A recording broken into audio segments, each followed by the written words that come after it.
नमस्कार दोस्तों, कैसे हैं आप लोग। मेरा नाम सौरभ कुमार है और मैं आप लोग को यहाँ पर केबीसी नैनो किताब से बिहार समग्र पढ़ा हूँ, जो कि आपका ये किताब थ्योरी बेस्ड किताब है। इस किताब तो लोग चैप्टर वाइज पढ़ेंगे। आपका हर एक जो है जो भी आपका इसमें दिया गया है, हिस्ट्री, पॉलिटिकल साइंस, जो भी, ठीक है। तो आज हम पढ़ेंगे आपका चैप्टर नंबर 1, जो कि आपका बिहार का इतिहास है, ठीक है। जिसको हम लोग जो है इसका आपका जो 8 से 10 पार्ट में इसको कवर करेंगे, ठीक है। जिसका आपका 8 से 10 वीडियो आएगा बिहार का इतिहास। तो सबसे पहले हम आज पढ़ेंगे प्राचीन इतिहास, ठीक है। तो प्राचीन इतिहास में सबसे पहले आज पढ़ेंगे प्राचीन कालीन बिहार, ठीक है। तो आज का हमारा टॉपिक होगा प्राचीन कालीन बिहार। तो चलिए स्टार्ट करते हैं। क्या इसके बारे में पढ़ना। तो बिहार सदियों तक प्राचीन भारत के गौरवशाली इतिहास का गर्भगृह रहा। ऐतिहासिक दृष्टि से बिहार प्राचीन भारत का एक समृद्ध एवं वैभवशाली क्षेत्र रहा। प्राग ऐतिहासिक काल से ही यह मानव एवं सभ्यता एवं सांस्कृतिक का एक महत्वपूर्ण केंद्र था, जिसका देश के इतिहास और सांस्कृतिक जीवन में निर्णायक भूमिका रही। बिहार का वर्णन हमारे 2 महान ग्रंथों रामायण एवं महाभारत में किया गया है। एक और मर्यादा पुरुषोत्तम श्री राम ने बक्सर के निकट गुरुकुल में ऋषि विश्वामित्र से शिक्षा ग्रहण की थी। तो दूसरी ओर बौद्ध धर्म के प्रवर्तक गौतम बुद्ध और जैन धर्म के 24वें तीर्थंकर भगवान महावीर को बिहार की इस ऐतिहासिक भूमि में ही ज्ञान प्राप्त हुआ था, ठीक है। नेक्स्ट आपका प्राचीन बिहार की जानकारी के लिए। तो प्राचीन बिहार की जानकारी के लिए पुरातात्विक साक्ष्य, साहित्यिक साक्ष्य, यात्रा वृत्तांत व अन्य स्रोत उपलब्ध है। प्राचीन शिलालेख, सिक्के, दान पात्र, जो है ताम्रपात्र, राजकाज संबंधी खाते, बहियों, दस्तावेज, विदेशी यात्रियों के यात्रा वृत्तांत, स्मारक इमारतें आदि विशेष महत्वपूर्ण स्रोत हैं। प्राचीन बिहार के ऐतिहासिक स्रोतों में साहित्यिक स्रोत अत्यंत महत्वपूर्ण है, जो 8वीं सदी ईसा पूर्व में रचित शतपथ ब्राह्मण परवर्ती काल के विभिन्न पुराणों, अंगुत्तर निकाय, दिग निकाय के साथ ही बौद्ध रचनाओं में, विनय पिटक जैन रचनाओं में, भगवती सूत्र आदि ग्रंथों से प्राप्त होते हैं, ठीक है। तो कालखंड के अनुसार बिहार के इतिहास को निम्नलिखित भागों में बांटा सकता है। तो पहला आपका सबसे पहला जो भाग है तो आपका है पूर्व प्रस्तर युग, दूसरा आपका है मध्यवर्ती प्रस्तर युग, तीसरा आपका नव प्रस्तर युग, चौथा आपका है ताम्र प्रस्तर युग और पांचवा आपका वैदिक काल और छठा आपका महाजनपद काल। तो इस 5 भाग में आप बिहार के इतिहास को वह प्राचीन काल इतिहास को पढ़ सकते हैं। सबसे पहले स्टार्टिंग में पूर्व प्रस्तर युग, मध्यवर्ती प्रस्तर युग, नव प्रस्तर युग, ताम्र प्रस्तर युग और वैदिक काल और महाजनपद काल। तो पूर्व प्रस्तर युग आपका 1 लाख ईसा पूर्व। तो पूर्व आरंभिक प्रस्तर युग के अवशेष फाल, कुल्हाड़ी, चाकू, खुरपी, रजरप्पा, हजारीबाग एवं संजय घाटी सिंहभूम में मिले हैं। ये 7 जेठियन, गया, मुंगेर और नर्मदा जिले से ही उत्खनन के क्रम में प्राप्त हुए, ठीक है। नहीं आपका मध्यवर्ती प्रस्तर युग, ये आपका 1 लाख ईसा पूर्व से 40,000 ईसा पूर्व और इसके अवशेष बिहार में मुख्यतः मुंगेर जिले से प्राप्त हुए और इसे साज के रूप में छोटे टुकड़ों से बनी वस्तुएं तथा तेज धार और मुख वाले औजार प्राप्त हुए हैं, ठीक है।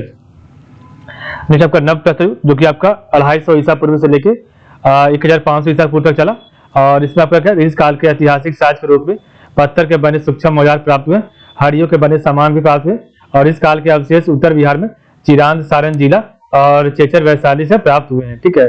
ये आपका 3 जो है शुरुआत का आपका युग था, पूर्व प्रस्तर युग, मध्यवर्ती प्रस्तर युग और नव प्रस्तर युग, जो कि आपका बीसी का पहले का था।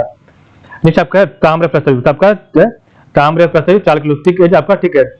तो इस काल में पाए गए काले और लाल विद्यमान सामान्य तौर पर हड़प्पा सभ्यता की विशेषता जो माने जाते हैं।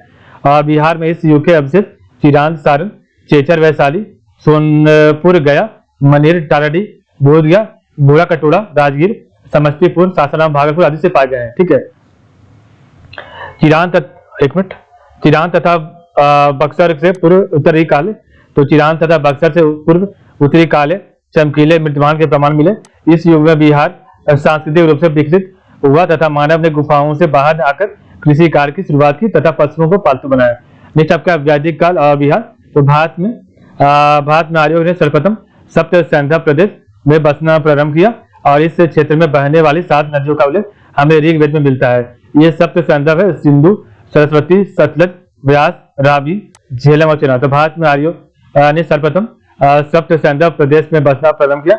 इस क्षेत्र में बसने वाली जो है 7 नदियों का उल्लेख हमें ऋग्वेद में मिलता है। ये सप्त सिंधु है आपके सिंधु, सरस्वती, सतलज, व्यास, रावी, झेलम और चेनाब, ठीक है।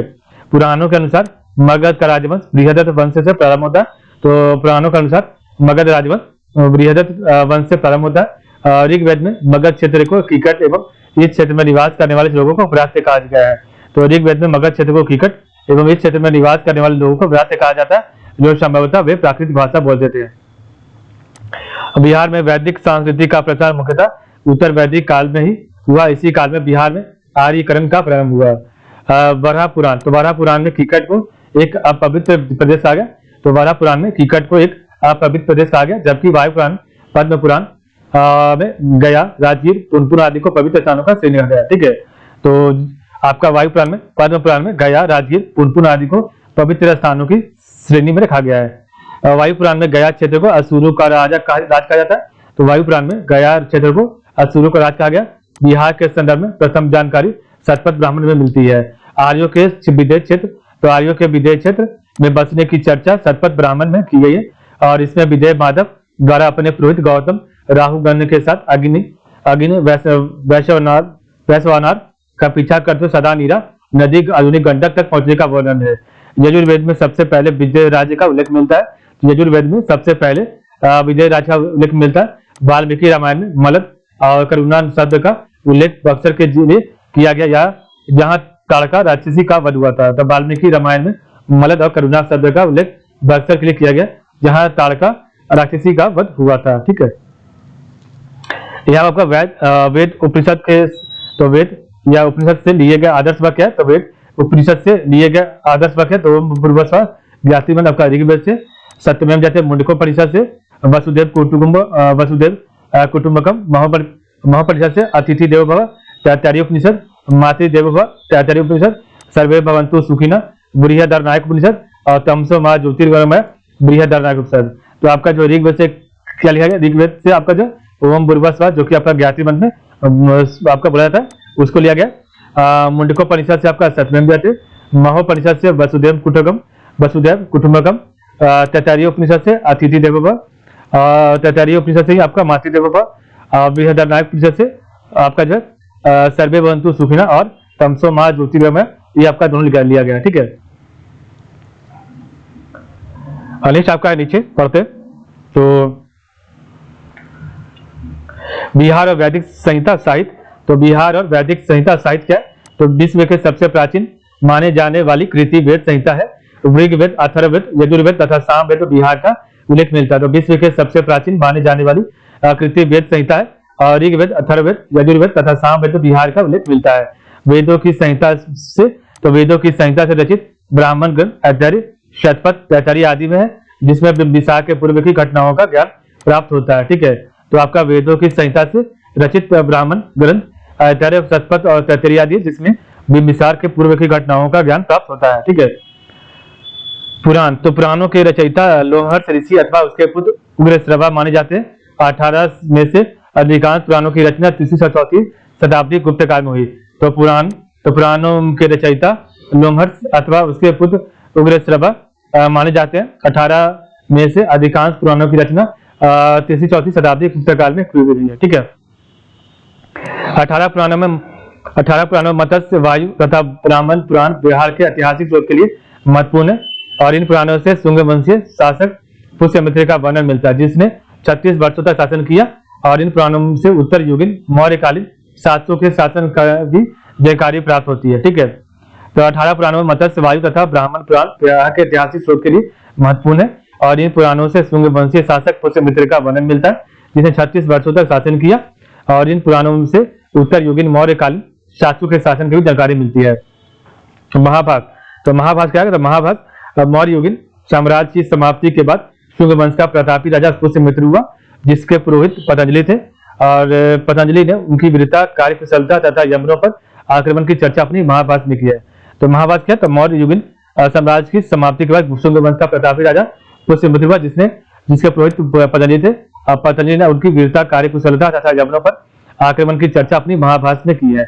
मालविकाग्निमित्र, तो मालविकाग्निमित्र क्या था, यह कालिदास द्वारा रचित नाटक है, जिसमें शुंगकालीन राजनीतिक गतिविधियों का उल्लेख मिलता है। कालिदास यवन आक्रमण की चर्चा करते हैं, जिसमें पुष्यमित्र के पुत्र अग्निमित्र सिंह पर आक्रमण कर यवन को पराजित किया था। थेरावली, तो इसकी रचना जैन लेखक मिरपंख ने की थी, इसमें जैनी के शासकों की वंशावली है तथा पुष्यमित्र सिंह के बारे में उल्लेख किया गया है। उसने 36 वर्षों तक शासन किया था। ठीक है, थेरावली। दिव्यावदान, तो इसमें जो अनेक राजाओं की कथाएं हैं और इसमें बौद्धिक ग्रंथ में बृहदत्त को मौर्य वंश का अंतिम शासक कहा गया है। तो दिव्य बदान इसमें अनेक राजाओं की कथाएं और इस बौद्धिक ग्रंथ में बृहदत्त को मौर्य वंश का अंतिम शासक कहा गया है। ठीक है, नीचे आपका पाणिनि की अष्टाध्यायी। तो पाणिनि की अष्टाध्यायी में क्या है, तो यह 5वीं सदी पूर्व संस्कृत व्याकरण का अपूर्व ग्रंथ है। तो पाणिनि की अष्टाध्यायी यह 5वीं सदी पूर्व संस्कृत व्याकरण का अपूर्व ग्रंथ है। कौटिल्य का अर्थशास्त्र, तो यह ग्रंथ मौर्यकालीन इतिहास और राजनीति का महत्वपूर्ण केंद्र है। मनुस्मृति ग्रंथ, तो मनुस्मृति सबसे प्राचीन और प्रामाणिक ग्रंथ माना जाता है, जिसकी रचना शुंग काल में हुई थी। और यह ग्रंथ शुंग काल में भारत की राजनीतिक, सामाजिक एवं धार्मिक दशा का बोध कराता है। मनुस्मृति के प्रमुख टीकाकार बारोची, मेघातिथि, गोविंदराज तथा कुल्लुक भट्ट थे। और यह टीकाकरण जो है हिंदू समाज के विविध पक्षों के विषय में जानकारी प्रदान करता है। ठीक है, तो मनुस्मृति सबसे प्राचीन और प्रामाणिक ग्रंथ माना गया है, जिसकी रचना शुंग काल में हुई थी। और यह ग्रंथ शुंगकालीन भारत की राजनीतिक, सामाजिक एवं धार्मिक दशा का बोध कराता है। और मनुस्मृति के प्रमुख टीकाकार बारोची, मेघातिथि, गोविंदराज तथा कुल्लुक भट्ट है। यह टीकाकरण हिंदू समाज के विविध पक्षों के विषय में जानकारी प्रदान करता है। ठीक है, नेक्स्ट आपका है, यहाँ पर पढ़ते हैं इसको। तो आर्योद्वार, यहाँ पर हमने इसको छोड़ा था। तो वैदिक कालीन नदियाँ क्या क्या है, तो आपका वैदिक कालीन नदियाँ, तो प्राचीन नाम सतुरी था, अभी का नाम सतलज है। तो जो आपका नदी सतलज है उसका नाम प्राचीन नाम शतुद्री था। व्यास का प्राचीन नाम पिपासा था। रावी का प्राचीन नाम परुष्णी था। झेलम का वितस्ता नाम था। चेनाब का प्राचीन नाम का आस्किनी था। गंडक का प्राचीन नाम आपका सदानी था। सिंध का सिंधु और घग्गर का दिशरी था। ठीक है, तो ये आपका जो है वैदिक कालीन नदियाँ। तो शतुद्री का सतलज है, विपाशा का व्यास है, परुष्णी का रावी है, और झेलम का आपका जो वितस्ता है, चेनाब का आस्किनी है, गंडक का सदानीरा, सिंध का सिंधु और घग्गर का दिशरी है। ठीक है, नेक्स्ट आपका आर्योद्वारा क्षेत्र का नामकरण। तो आर्योद्वारा क्षेत्र का नामकरण कैसे किया गया, हरियाणा पंजाब का जो ब्रह्मवत, तो हरियाणा पंजाब का जो ब्रह्मवत कहा था। गंगा यमुना दोआब क्षेत्र आपका ब्रह्मर्षि देश। हिमालय एवं बिंद क्षेत्र आपका मध्य प्रदेश। बंगाल बिहार क्षेत्र आपका आर्यवर्त। बिहार ब्रह्मवत को बोलते हैं हरियाणा पंजाब का क्षेत्र। ब्रह्मवर्षि देश को आपका गंगा यमुना दोआब क्षेत्र। मध्य देश को हिमालय एवं बिंद क्षेत्र। और बिहार बंगाल क्षेत्र को आर्यवर्त क्षेत्र बोलते हैं। ठीक है,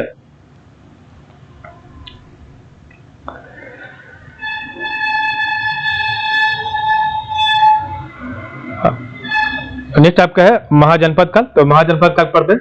तो बुद्ध के जन्म से पूर्व लगभग 6ठी शताब्दी ईसा पूर्व में भारतवर्ष 16 महाजनपदों में बटा था, जिसका उल्लेख हमें बौद्ध ग्रंथों के अंगुत्तर निकाय में मिलता है। भारत के 16 महाजनपदों में से 3 अंग मगध और वज्जी बिहार में थे। तो बुद्ध के जन्म से पूर्व लगभग 6ठी शताब्दी ईसा पूर्व में भारतवर्ष 16 महाजनपद बटा था, और जिसका उल्लेख हमें बौद्ध ग्रंथों के अंगुत्तर निकाय में मिलता है। भारत के 16 महाजनपदों में से 3 अंग मगध और वज्जी बिहार में थे।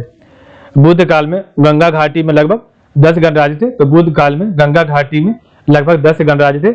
इनमें अलकब के बुल्ली, वैशाली के लिच्छवी और मिथिला के विदेश बिहार के अंतर्गत आते थे। अंग राज्य का सर्वप्रथम उल्लेख अथर्ववेद में मिलता है। भागलपुर के समीप स्थित इस स्थान को हिंदसाग चेन्नप्पो कहता है। और अंग राज्य में कुल 25 राजा हुए, जिसमें पहला राजा तित्सुची थी। ठीक है, तो बुद्ध काल में गंगा घाटी में लगभग 10 गणराज्य थे, और इनमें अलकब के बुल्ली, वैशाली के लिच्छवी और मिथिला के विदेश बिहार के अंगत है। अंग राज्य का सर्वप्रथम उल्लेख जो है आपका अथर्ववेद में मिलता है। और भागलपुर के समीप स्थित इस स्थान को हिंदसाग चेन्नप्पो कहता था। और अंग राज्य में कुल 25 राजा हुए, जिनमें पहला राजा तित्सुची था। ठीक है, अंग जनपद की राजधानी चंपापुरी थी। और अंग जनपद की राजधानी चंपापुरी में आधुनिक बिहार के भागलपुर एवं मुंगेर शामिल थे।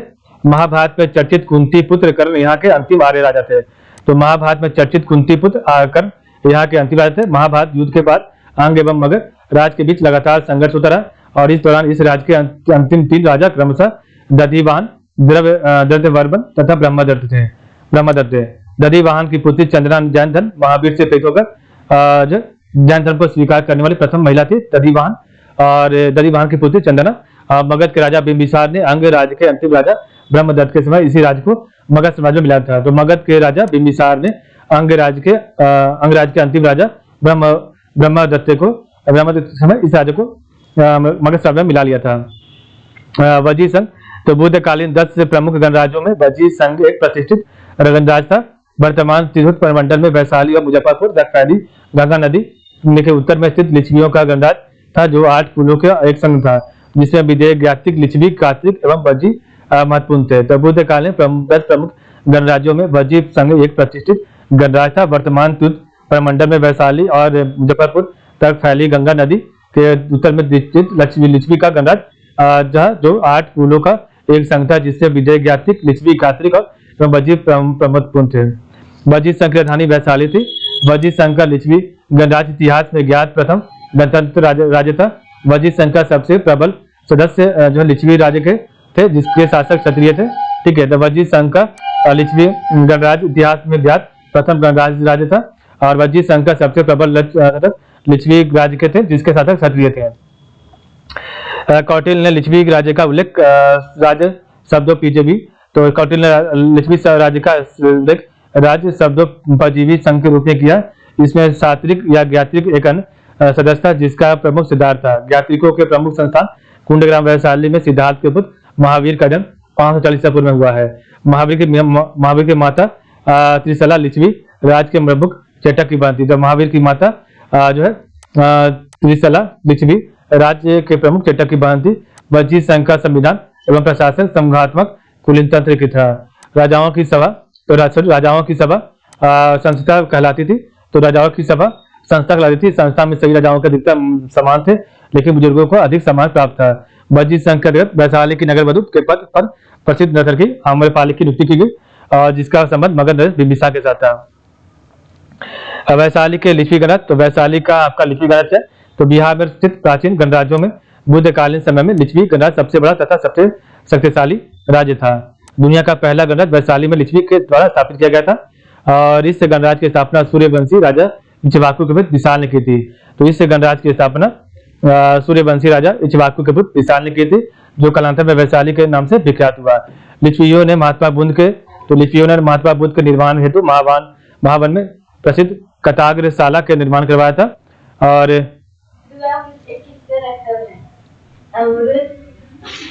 वज्जी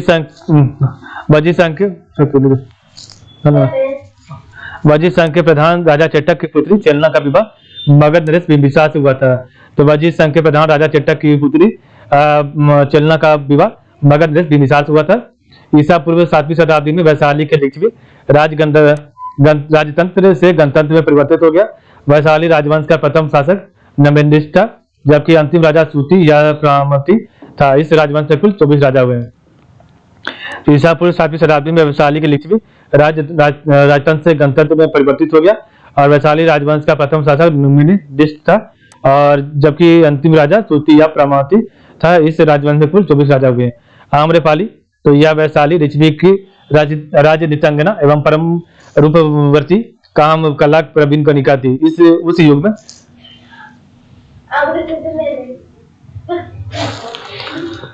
आम्रपाली या वैशाली लिच्छवी की राजनीतिंगना एवं परम रूपवती काम कला प्रवीण कनिका थी। उस युग में राज नर्तकी का पद बड़ा गौरवपूर्ण एवं सम्मानित माना जाता था। आम्रपाली अम्बापाली के सौंदर्य पर मोहित होकर बिंबिसार ने इसे लिच्छवी से जीतकर राजगिर में ले आया।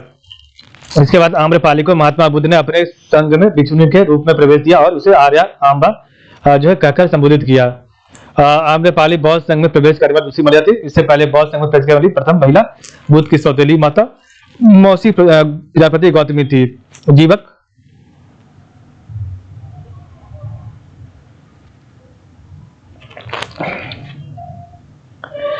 तो अब पढ़ते हैं जीवक के बारे में। तो मगध नरेश बिंबिसार का प्रसिद्ध राजवैद्य, तो मगध नरेश का बिंबिसार का प्रसिद्ध राजवैद्य जीवक बुद्ध का अनुयायी था। उसकी माता का नाम शलावती था, जो राजगिरी की गणिका थी। ऐसा माना जाता है कि उसके जन्म के बाद शलावती ने उसे घूरे कूड़ा पे फेंक दिया था, जिसे बिंबिसार का पुत्र राजकुमार अभय ने उठाकर घर ले आया। उसका लालन पालन के बाद बिंबिसार ने जीवक को तक्षशिला कश्मीर में शिक्षा हेतु भेज दिया, जहां उसने आयुर्वेद पर विशद अध्ययन किया।